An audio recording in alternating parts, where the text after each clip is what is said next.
Well, welcome back to my humble X-Wing fighter on my ice planet. I don't know any of the terms. Welcome back to Not Your Normal Guy, where we discuss the cultural impact of media. I am so glad that you've joined us again today, and once again, we are discussing Star Wars, which is a topic I know very little about. Return of the Jedi is probably the weirdest movie, but it's the weirdest in the best possible way. It does so many things that just are really, really weird. I think that's just the best way for me to describe it. This is a very creative movie. It starts off right away getting into the action. It actually mirrors A New Hope in that it starts off right away with C-3PO and R2-D2. I guess in this case, they're not leaving the action. They're headed into the action, and they go very quickly into Jabba the Hutt's lair. We see a hologram of Luke telling Jabba that basically he can have C-3PO and R2-D2 because they're trying to strike up a deal, which the deal doesn't go over. We see several different fighters that have kind of gotten into the ranks, and they definitely do like a covert mission because one of the fighters is Leia, to basically get Han back out of the big piece of carbonite that Han was put into at the end of the last movie. I guess maybe absence makes the heart grow fonder, and maybe that's why Leia has kind of come to the point where she goes, yeah, I do really like Han. Recently, we've had this uprising of very, very highly feminist characters. One of them that I would point to would be Jasmine on the new Aladdin movie, where the funny thing is that it seems like there were more feminist characters when they were trying less hard to make feminist characters. When Han needs her to cover for him and she needs to shoot somebody, she just takes over. I never worry about Leia's safety because Leia knows how to protect herself. I really like her. She's definitely not a Disney princess at all. As a matter of fact, throughout the trilogy, Luke is the most princessy type character. He's a very I don't really know what I want, and he's very whiny, especially at the very beginning. And then you see this character move from Disney princessdom to very proactive, knows how to do things, very sure-footed, makes good decisions. It's fun to watch that. Throughout this movie, then, there's a lot of just creative characters that are created for the sake of this movie. And this is where it becomes the weirdest movie. We go directly to Jabba the Hutt's lair, and in Jabba the Hutt's lair, we find all these weird characters. This movie makes the Muppets look absolutely mundane. And the Muppets are not at all conservative characters.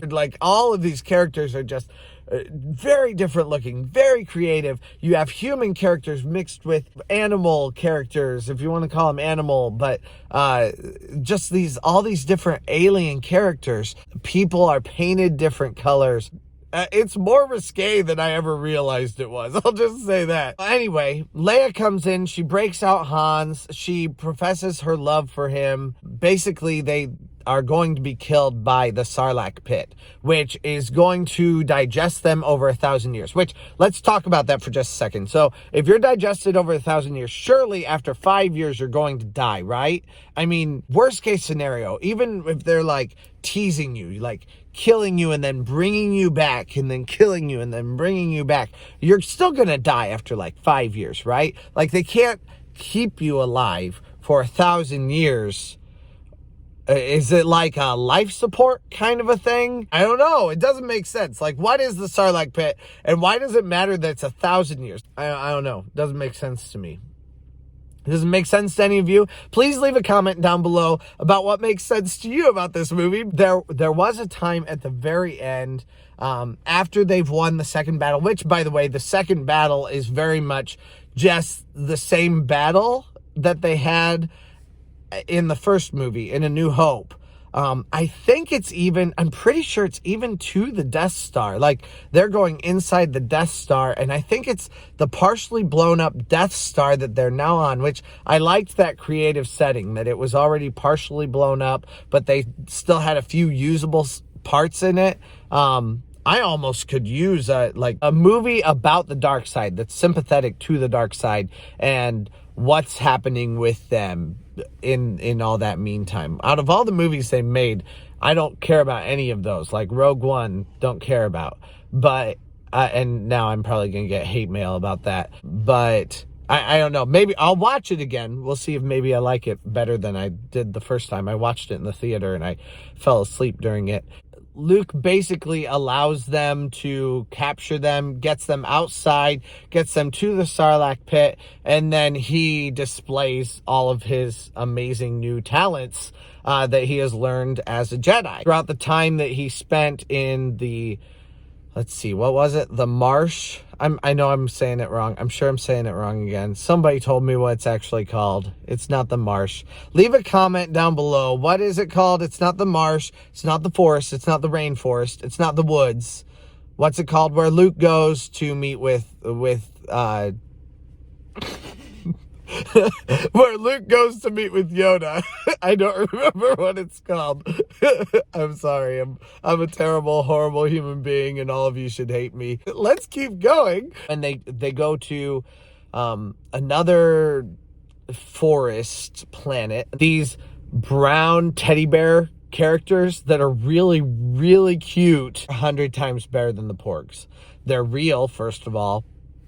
And they're funny. Like they have a very strong personality. They have a cute factor, but then you also see them, they're self-sacrificing like crazy. They're willing to sacrifice for the greater good, and you can't watch them and not just like love these characters and ready to like kill anybody, and yet at the same time they look so non-threatening. I love those characters, and I loved the entire scene that they were together. Oh, they think that C-3PO is a god. They start to worship him as a god, helping them to get in and basically to end up taking down the Death Star, because they have to take down a force field at the end before they do that final scene of flying through the Death Star and blowing it up from the inside, very much so like they did with the very first movie. And those characters had so much character behind them. Also, those characters were all those teddy bear characters. It would have been so easy to have created just one template and maybe to have changed a bit of the fur on one, or given like a different bow or something like that, just to differentiate from the different characters. They didn't do that at all. Every one of them had a different look. Of course, it wasn't just their hair either. It was the actual facial shapes. It was the noses were minutely different, and just enough to make you go, wow, they put so much time and effort into these characters. And this is the kind of stuff that I miss from Star Wars today. There's just not that kind of painstaking effort, really, just in movies in general, in Disney animated movies or in the new live action movies. They don't put that kind of time and effort to creating these incredibly immersive characters and atmospheres for you to enjoy. I loved it. I absolutely loved this movie. Return of the Jedi was my absolute favorite. So at this point, it's number 6 is number 1, number 5 is number 2, and number 4 is number 3. Cohesively written. You didn't have any of the lag time that you had in the first movie, and you didn't have just like weird stuff that I didn't understand that just seemed weird. You had creativity, and this movie was just rife with creativity everywhere. You had lush characters, you had lush backgrounds, you had fascinating technology. Once again, technology is the last thing that I talk about, but it's probably the most impressive. There was one really large ship where you're watching smaller ships kind of go past it as they're fighting with the Death Star, or they're coming up to the Death Star. I just out loud was like, oh my word. Wow. I couldn't stop. It looks like CGI. It wasn't, in this case, it wasn't CGI. But as a matter of fact, speaking of CGI, the one thing that was terrible about this movie was at the very end, the CGI that they did have, because I think I was on like an extended edition release where they had created some CGI scenes at the end. After they had blown up the Death Star, there were people on a whole bunch of different planets and different locations all celebrating, like jumping up and down on the streets of the city, or jumping up and down on top of a huge building, or jumping up and down on top of a mountain. And it didn't add anything to the movie. It didn't add anything to the characters, and I couldn't have cared any less for it than I did. And then at the very end, they showed Luke kind of seeing an image of the people who had helped him get there, and they included Anakin Skywalker, of course, Hayden Christensen.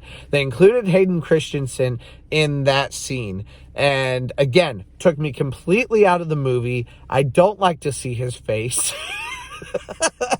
I guess I'm revealing my bias on the prequels. I am not a fan of Hayden Christensen. He's so, well, we'll get to it later, I guess, but I don't like it. So please leave me comments about what you liked about this movie and where you agree, disagree, the facts I got wrong. I absolutely loved this movie, and it really was a great cap off to an already great trilogy. So I'm definitely glad to be watching these. And if you would like to check out any more of my content, please subscribe, please like, please comment. Commenting helps the algorithm to see us and for other people to find this channel and to join us to talk about Star Wars movies, Disney movies, rank different kinds of media, and talk about their implications. I'll talk to you all later. Thanks for joining me one more time. See ya.